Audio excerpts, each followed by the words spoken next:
Hey everyone and welcome back to the channel. You may notice we have a new look. It's been a while since we posted our last video and we are super hyped and ready to be back and deliver some new content with you.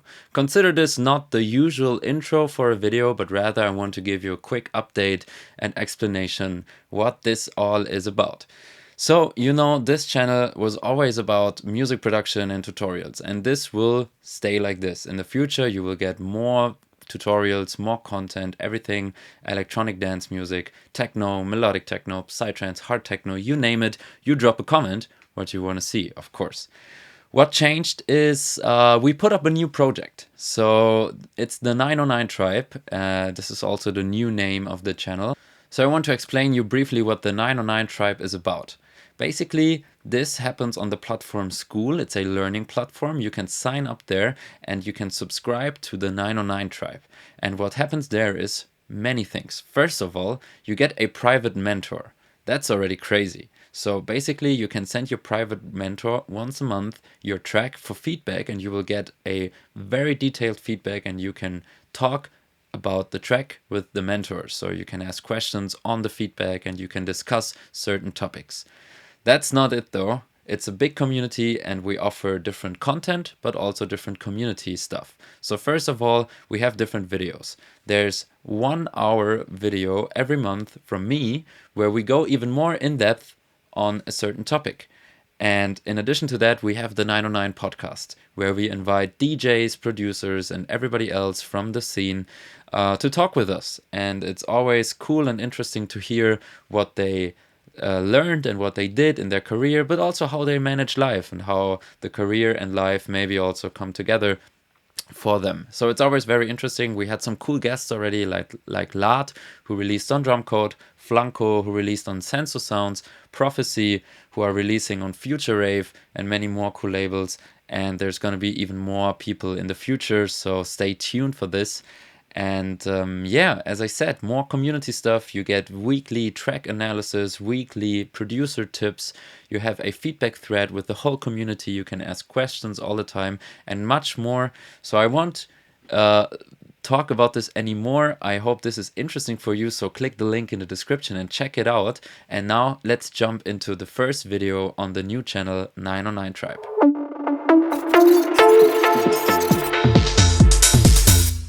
So the lead of my new track, Music Never Stops, is maybe the main element of the track. Of course, there's the vocal, also giving the name to the track, but the drop especially works because of the lead. And the lead sound is so interesting, which is also why I wanted to talk about this. And I'm going to show you why immediately. So this is the patch. Looks fairly simple, fairly easy. Just one effect, a little bit of modulation, but not all that much. So let me just disable the distortion and let me play you the lead.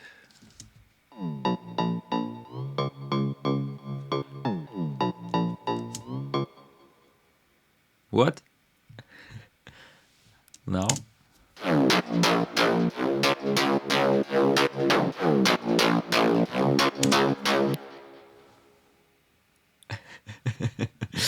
I find this so funny. Whenever I show this to somebody, whenever I talk about this, this is so funny to me how this sounds work.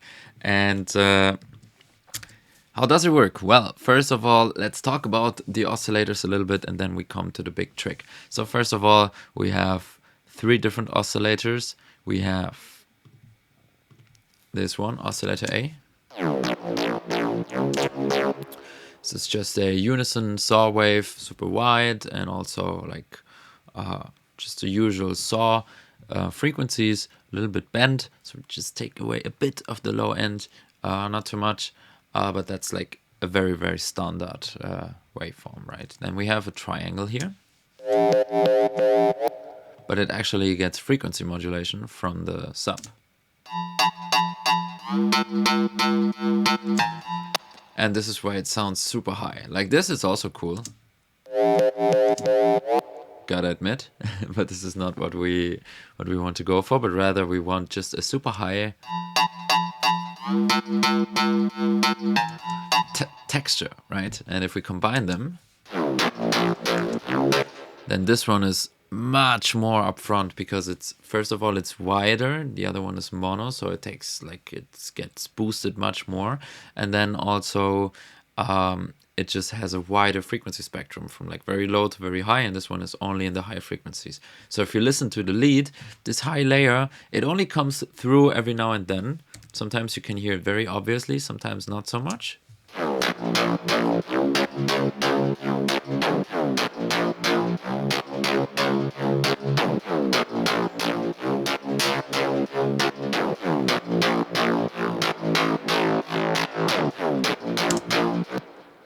And this is kind of the fundament of the sound. But the question is now, without the distortion, it sounds like this, of course, because of the filter. If we disable the filter, I mean, it gets worse. It gets even worse. So what is happening? So the sound consists of different layers that shape it now. One is the distortion, the other one is the filter. And I want to talk about the filter first, because it's set very low. You can see it moves around like 50 hertz, and it actually doesn't open up all that much. This is the filter lane right here. So you see it always stays around 0.25, 0.35. That's kind of the maximum. What we have though is this LFO, and this LFO is mapped to the cutoff. So it opens the filter every time. And the rhythm you hear is not coming from the notes, because you see the notes are straight lines, but it's actually coming from the LFO. It's dotted 8 notes, and then sometimes in a track it switches to another. I have to find it. To another time.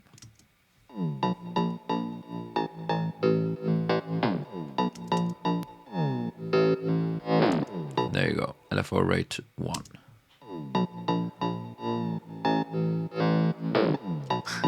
And again, what is this?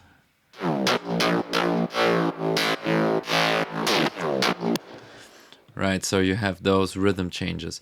Please don't ask me why I didn't do it just with the midis. There is some reason actually, because I wanted to have this gliding effect. And there's one more reason, because I have something else. I'm going to talk about it in a moment. But in general, you could do the same thing with just writing the notes. I did it like this, and it helped me boost my workflow because I thought of the pattern differently. I didn't think about it as individual notes, but more like a full living being kind of, and therefore it was much easier to work with it. So the LFO does this. It changes the rate sometimes, and I can also change the kind of the shape of the LFO. Then I have one more thing, and this is the envelope 1 here, and this is 530 milliseconds on the pitch of oscillator A. So this is a long pitch envelope, a very long, and you can hear it in the beginning of each section. We should listen with the distortion. There's this wow, bum bum bum bum bum bum, bow bum bum bum. So this is the pitch envelope, and I didn't want the pitch envelope on every hit. If I would do it like this, 8-note pattern, I would have the pitch envelope on every hit. Of course, I can automate it to only be on the one hit. So pick your poison. Mine was to do it like this, was a bit easier. And because I put it to mono legato, it doesn't trigger here. It only triggers again on this A, right?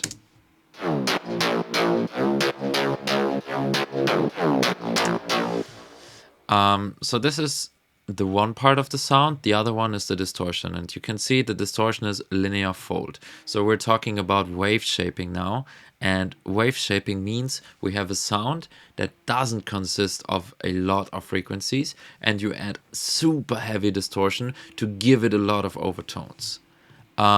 So if we disable the distortion,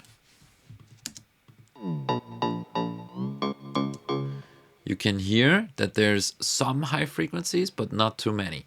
And if we add the distortion now, of course, you will once again hear.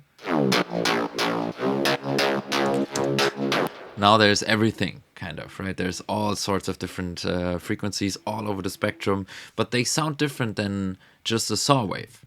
We used a saw wave, and it's mainly a saw wave. This is the loudest part of the sound. But because we added this and because we have like just changed everything a little bit, we get this super textured, super cool sound that is just yeah, that I'm very proud of. It's very unique and very different. Almost sounds like an electric guitar somehow. At some point it reminded me of that. Sorry for all the noises, by the way, if you can hear that. If not, then not sorry.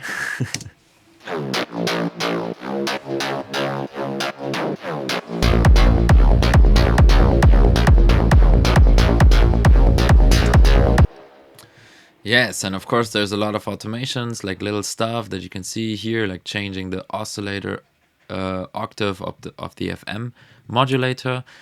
We can also go through the effects real quick to show you that it's actually not that much. You see a lot of automations, but not that much effects, just cutting the lows, and then just a little bit of amp.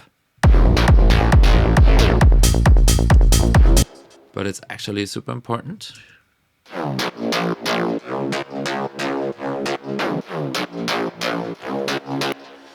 It's like, I mean, amp is crazy, right? You put it to 5% and it completely changes the dynamic. It completely lifts up everything.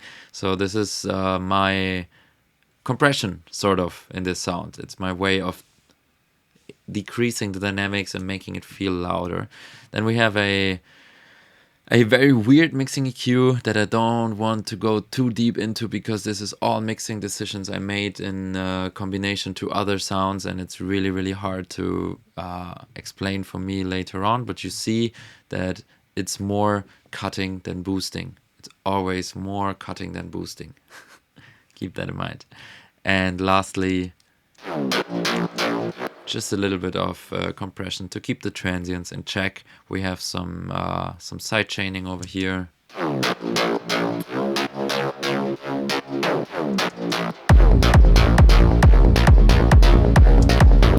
And that's how the lead of Music Never Stops work.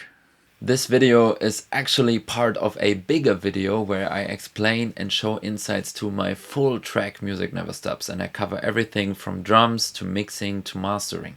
This is only available for members of our 909 Tribe community. So if you want to join us, join the mentoring, you can get so much there and we can grow so much together.